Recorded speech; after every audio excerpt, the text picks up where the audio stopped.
In today's show, as the Blazers enter an offseason that could feature a whole bunch of change, we talk about who's staying, who's going, and we put some numbers on it. Welcome to Locked On Blazers. Let's get into it. You are Locked On Trailblazers, your daily Portland Trailblazers podcast. Part of the Locked On Podcast Network, your team every day.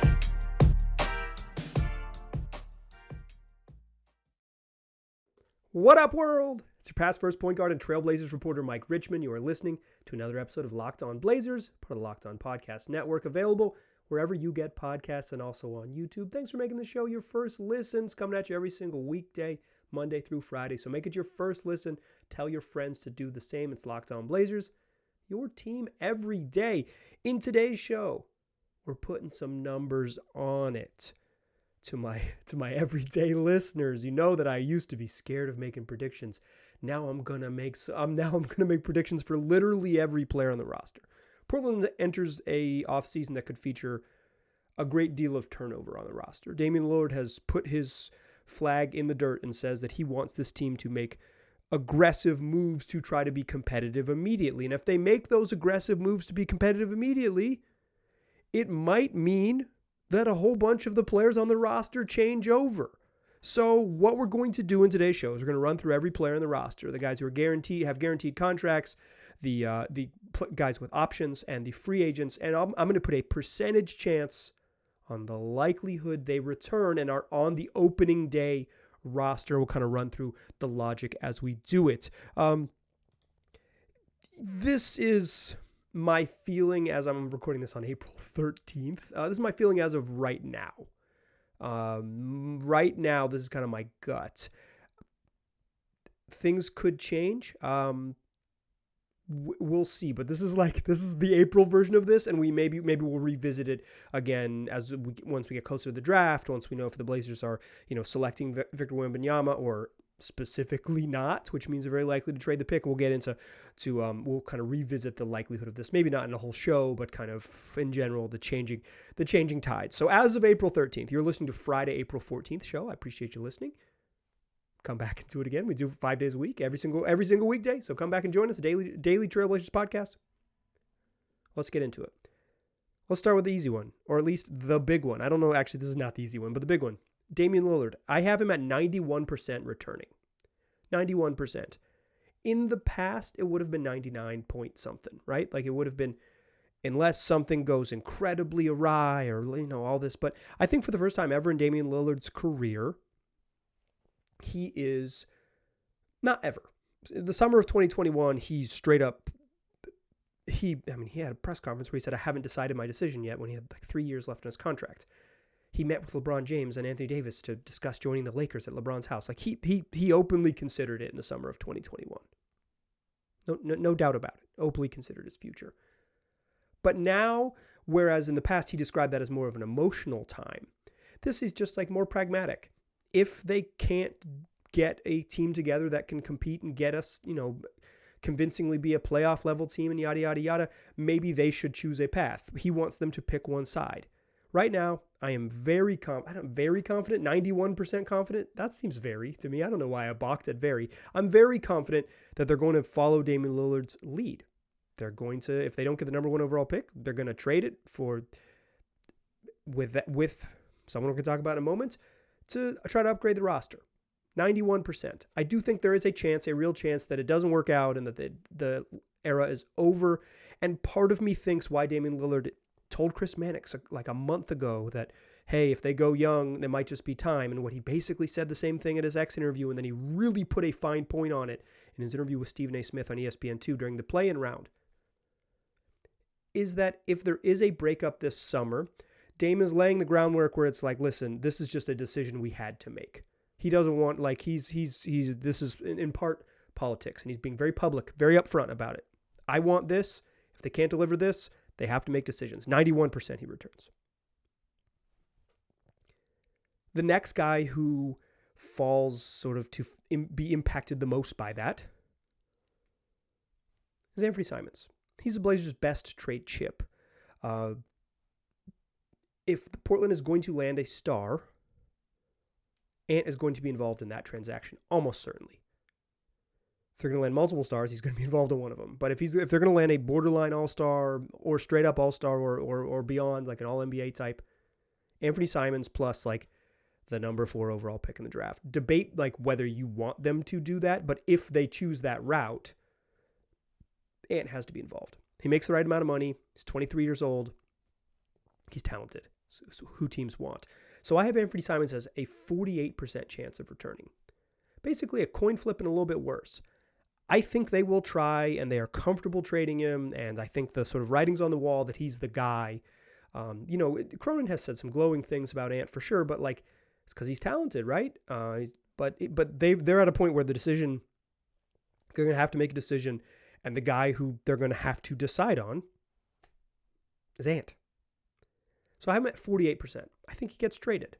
Like I'm 48%. I'm leaning a little more towards he gets traded. I think that's the route they're going to go.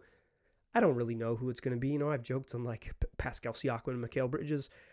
Those are maybe pie in the sky. Like those are maybe too high of a threshold. Maybe it's lower. I don't know. We'll see. But I think Anthony Simons is likely to get traded, but I don't think it's a lock. And I think if the 9% chance that Dame is gone, Ant is certainly still around because he's like the pillar you're building around from that point forward. I have Ant at 48%. The next one, Shaedon Sharpe. I have Shaedon Sharpe at 71% chance of returning. I thought about going even higher on this. I thought about 91. I thought about, certainly 81, but I stuck at 71. And here's why I think that. Shaedon Sharpe's really, really, really good for a 19-year-old. He looked really good to close the season. He obviously has some special physical tools. He showed some real skill development throughout the season where he looked like a teenager for a long time. And then at the end of the year, like obviously it was weird circumstances and a team trying to lose and blah, blah, blah. But like he looked really, really good.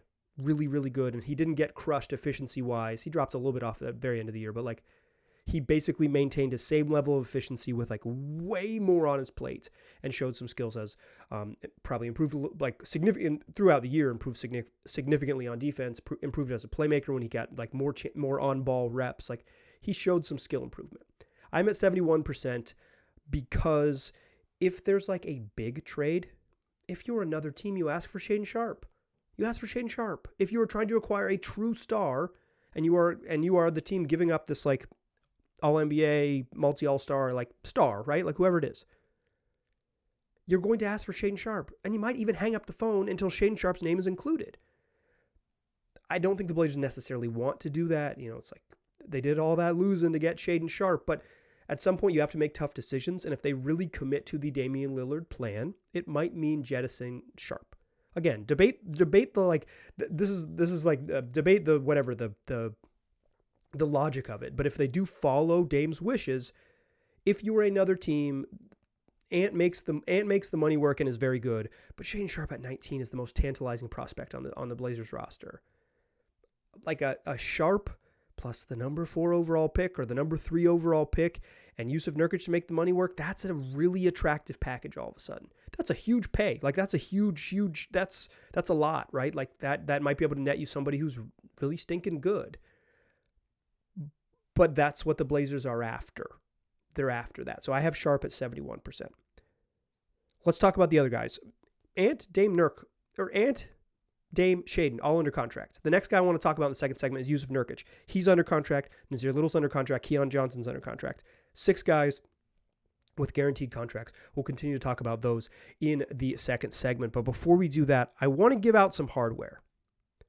I want to give out the Nissan Electric Player of the Week. And you know what? I'm giving it to none other than Stephen A. Smith. He's the Nissan's most electric player of the week, brought to you by the all-new, all-electric 2023 Nissan Ariya. Stephen A. Smith sits down with Damian Lillard. He gets a sort of podcast-level interview during the play-in round where Damian Lillard gives him the type of content that fuels the NBA's rumor cycle for several hours, upwards of 15. Brilliantly fierce work by Stephen A. Smith. Stunningly powerful. He delivered the duality, the combination of fierceness and elegance. The interview that generated the content was beautiful but strong, much like the perfect SUV crossover, the 2023 Nissan Ariya. Listen, Stephen A. delivers. He got me to be on Locked On Sports Today with on this very podcast network. They're calling up your boy because the content is flowing. It's electric. The 2023 Nissan Ariya is electric too. And it packs pin-to-your-seat power and premium intelligence all in one SUV, the all-new, all-electric 2023 Nissan Ariya, the EV for people who love to drive. Shop now at nissanusa.com. All right. Let's talk about some other folks under contract. As I mentioned to close the previous segment, the Blazers have 6 players under contract. Damian Lillard for next season. Damian Lillard, Anthony Simons, Shaedon Sharpe, Nassir Little, Keon Johnson, and Jusuf Nurkic. Let's talk Jusuf Nurkic. I think Jusuf Nurkic is very likely to be on another team. I don't think Nurk has a great deal of value around the league because I think he's something like right at the average level of starting center. I don't think he's bad, and I don't even think he's overpaid. I think his contract's a little long, but he's not over. I don't think he's overpaid, and I don't think he's like actively capital B bad.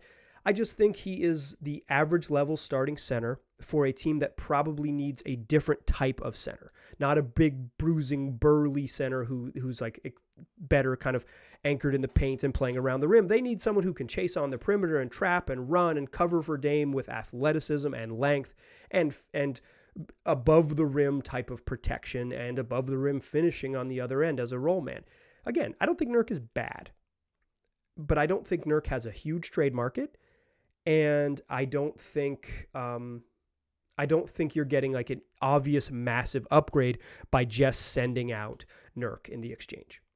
That said, I do think he will be traded because I think the Blazers are motivated to try something new at the center spot. Joe Cronin was on the Section 113 podcast with Travis Demers, the Blazers radio host, and Joe, and maybe this is a slip of the tongue, but he's kind of just running through foundational players, and Nurk didn't make the list. That's probably reading too much into like an interview, off the cuff conversation, but I'll say that it caught my attention. It was like, when is he gonna mention Nurk, Trav? When's he gonna throw him in there? That even without that little fun piece of information, fun little just like interview quirk, I just think the team is ready to move on. I think the team is ready to find a change. Whether they can do that, we'll see. But I've got Nurk at 41% returning for next season.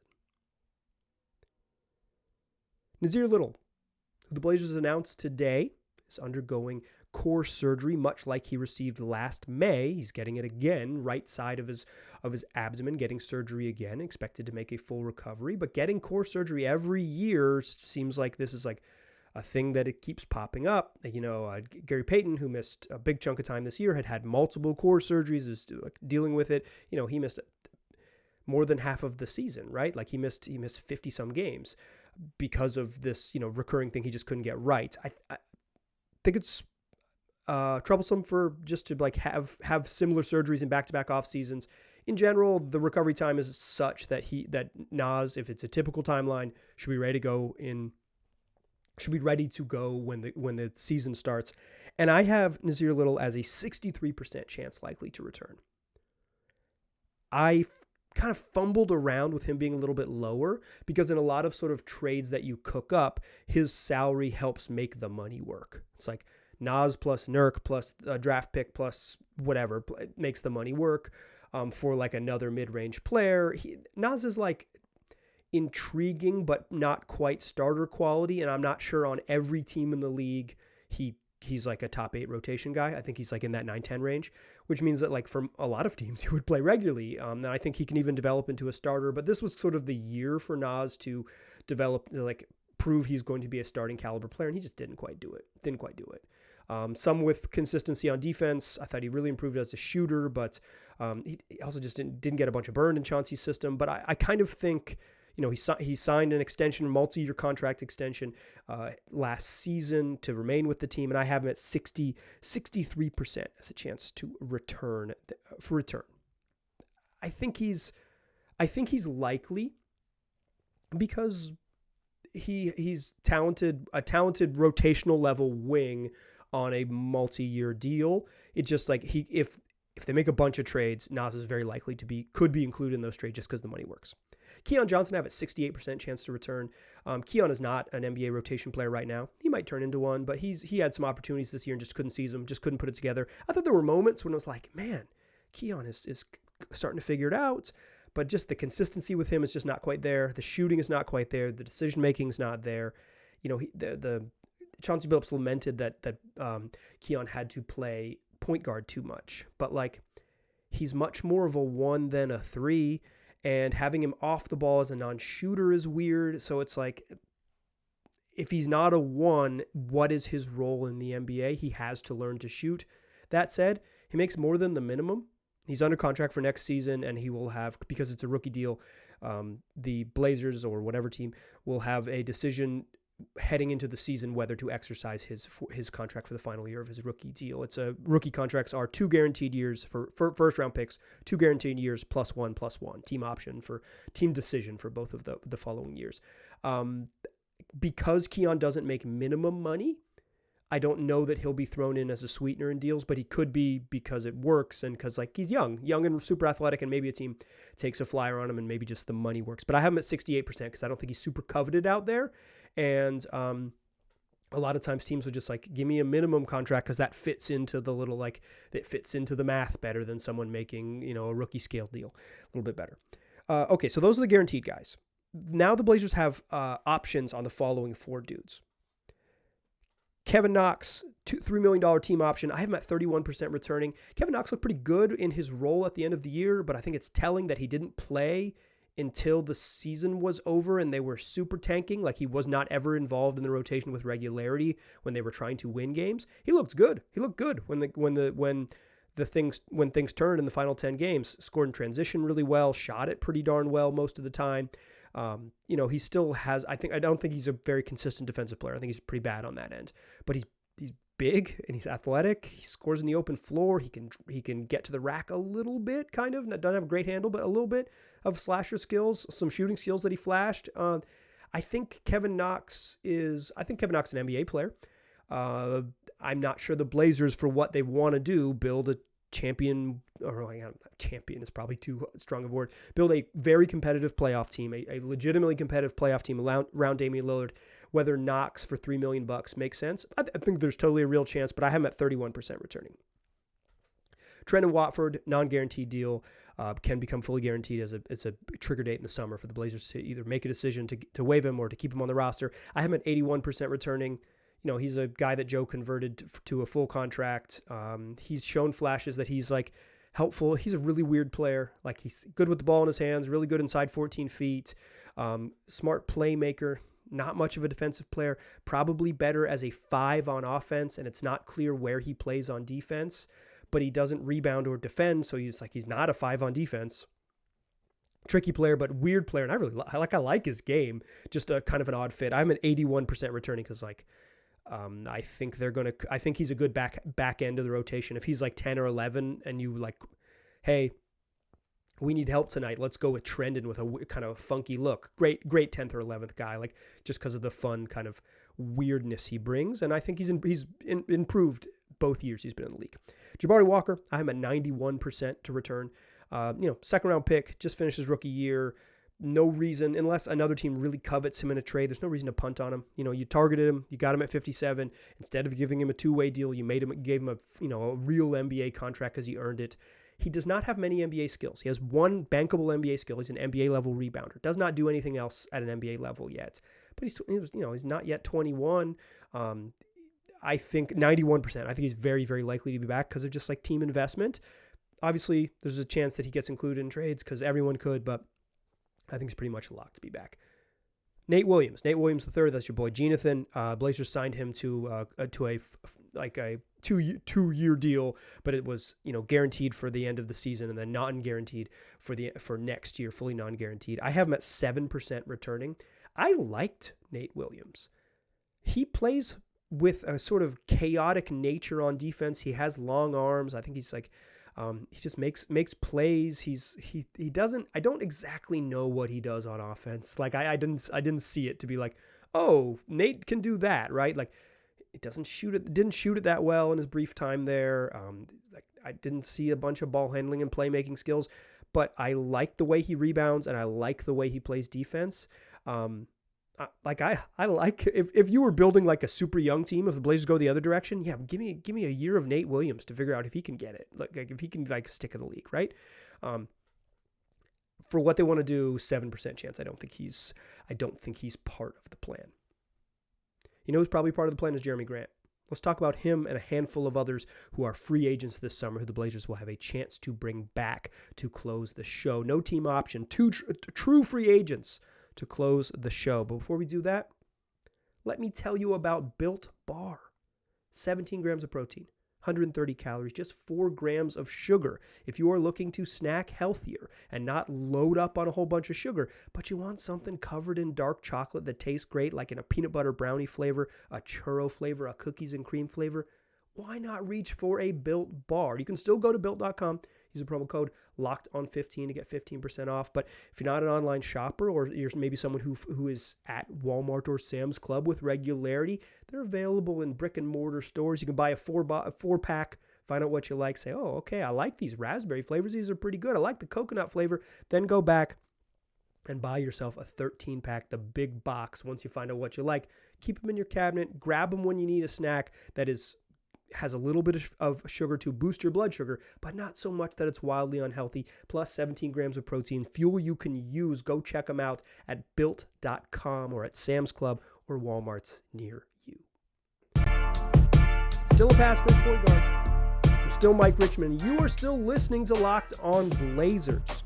We're still running through percentages of who returns. We talked about the guaranteed folks who are under contract for next season. In the first segment, we talked about the team option guys, Kevin Knox, Trendon Watford, Jabari Walker, and Nate Williams, the players that have non-guaranteed or team options for next season. The Blazers will have to make a decision on. We're going to close the show with the free agents. The Blazers have 5 players entering free agency, headlined by Jeremy Grant. I got Jeremy Grant at 88% to be back.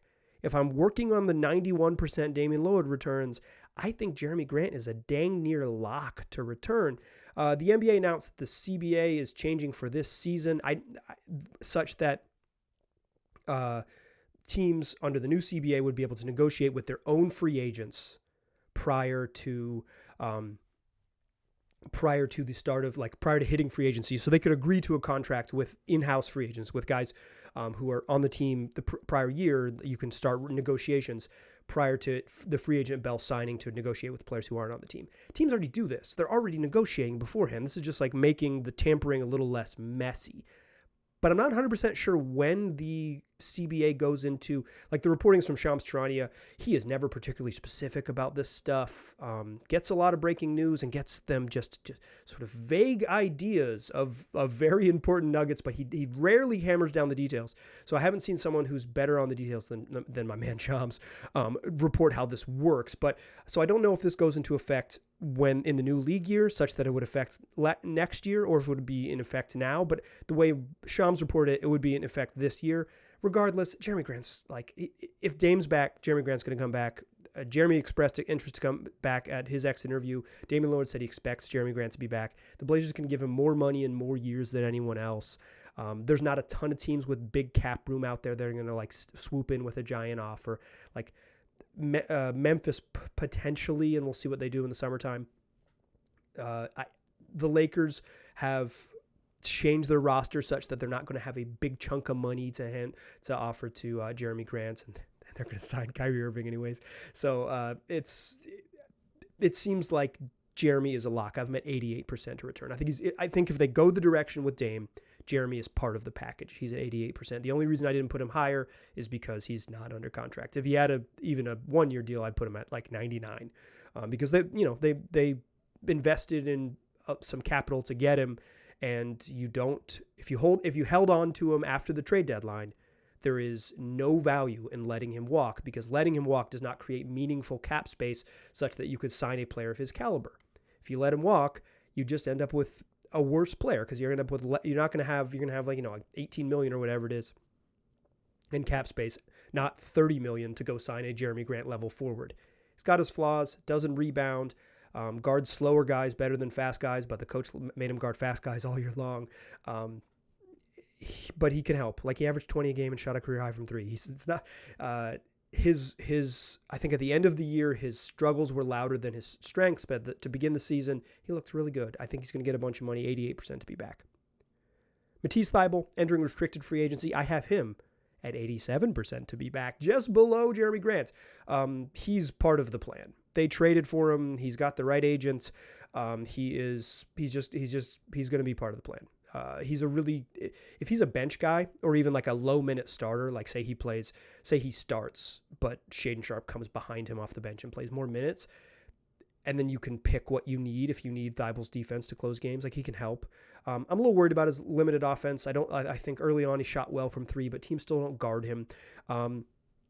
He has his warts, but he's a really good defensive player, and that's what the Blazers need, and they traded for him at the deadline on the cheap, and now they get to bring him back as a restricted free agent. They have his bird rights. They can go over the salary cap to sign him. They can match any offer he gets. I do not anticipate he will get an offer on the open market that is particularly big. I don't anticipate him getting one, period. But yeah, 87% to return. Cam Reddish, also restricted free agent, same deal as Thybulle. Bird rights, they can go over the cap. They can match any offer he gets. I have him at 44%. Cam Reddish tantalizes with the skill set. He's big, 6'8", 6'9". He can dribble a little bit. He can get himself to the rim and finish with both hands. He can play defense when he's engaged. But the inconsistency and his moments of just disappearing, where it's like, did Cam play tonight? Are too much for me to overlook. I have him at 44% chance to come back. I do not think the Blazers will retain his services, particularly if you're going the Dame route, because a guy who kind of, Cam Reddish's perfect role would be on a team next year where every single night, 24 minutes guaranteed, go figure out what you can do and kind of like build up your confidence. On a team where it's like, if a team that wants to be really good, having a guy in the rotation that has real consistency issues like Reddish, I don't think is ideal. I don't think he's bad. In fact, when Cam Reddish is good, he's incredible. He's like the perfect NBA wing. It's just the consistency with him. And that's the difference between good players, bench players and starters and stars. It's consistency is the whole name of the dang league. He didn't quite. I'm not a big believer in him putting it together with consistency. He hasn't done it yet in his career. Hopefully he does. Like, hopefully he gets to a team and can figure it out. But I don't think if you go the Damian Lillard, we want to be a high-level playoff team route, like I'm projecting the Blazers to, or I'm projecting they attempt to, I don't think Cam Reddish is part of the plan. Wouldn't surprise me if he's back, but 44%. Justice Winslow, I got him at 0%. I do not think he's returning. He's the only guy that I feel confident will not return. He's was really useful when he played, got hurt, couldn't come back from an ankle injury that was really serious, had multiple, had like some kind of minor procedure done on it, and then had surgery and is going to enter the offseason with the free agency coming off ankle surgery. I'm not 100% sure Justice Winslow will be on an NBA team when the season starts. I bet if he's healthy, he'll get a chance to play next year because of his strength and his skill sets. But health is a big question for him, and I don't think the Blazers will bank a roster spot on him with his questionable health. I'm at 0% to return. And the last guy, the Shaq of Troutdale, the Trout of Shackdale, as the those on Reddit have dubbed him. I have him at 45%, slightly higher than Reddish. I anticipate Drew Eubanks returning as the Blazers' third center on a minimum contract. He's a minimum guy. He's like a capable backup center that when you extend him beyond like a 16-minute a night role, he gets super exposed. And there's nights when he can't even play 16. It's just a bad night for him. Really limited range as a shooter. Improved as a passer this year, but still not a great passer. Good screen setter. Plays hard as heck. Perfect backup center in terms of just like energy, defensive effort. You're never going to get cheated in Drew Eubanks' minutes. He might struggle, but he's never going to struggle because he didn't give what he had to give. He brings it every night. Perfect third center, decent backup center, not a capable starting center. And prove that. But as a minimum guy, I have him at 45% of a chance to return. So more than likely to return, more than 50% to return on my list. Damian, Lamont, Ollie Lillard, Shaedon Sharpe, Nazir Little, Keon Johnson, Trendon Watford, Jabari Walker, Jeremy Grant, Matisse Thybulle. It's 8 guys. Blazers would need 7 more to fill out the roster plus two-way guys. For the two-way guys, we'll put John Butler Jr.'s chances. I'm doing this on the fly here because I forgot to put him on my list. I'll put him at 34%, and I will put Abu Baji at, let's just double that, 68%. I would bet, just based on the way they talk about Baji, that he gets another two-way contract. They give him another two-way contract, and he gets to run it back. Those are my predictions. I'm liable to get it wrong. Save this episode Friday, April 14th, and let me know when I got it wrong. Come back next week. Next week, we begin our exit interviews. Obviously, if new stuff happens, I'll just pivot. This is the nature of this. This show is like water, but exit interviews. Heading into the season, I did season previews. We'll look back at the season previews, talk about how players performed, and pick their role, and look ahead to how they will perform or how they will be part of the team next season. It's a good way to kind of look back where we were and where we're headed. We will do those exit interviews for the 10 guys that were on the opening night roster and are still on the roster now beginning next week. It's going to be a bunch of fun. Join me there. Tell your friends about the podcast. I appreciate you listening. I'll talk to you soon.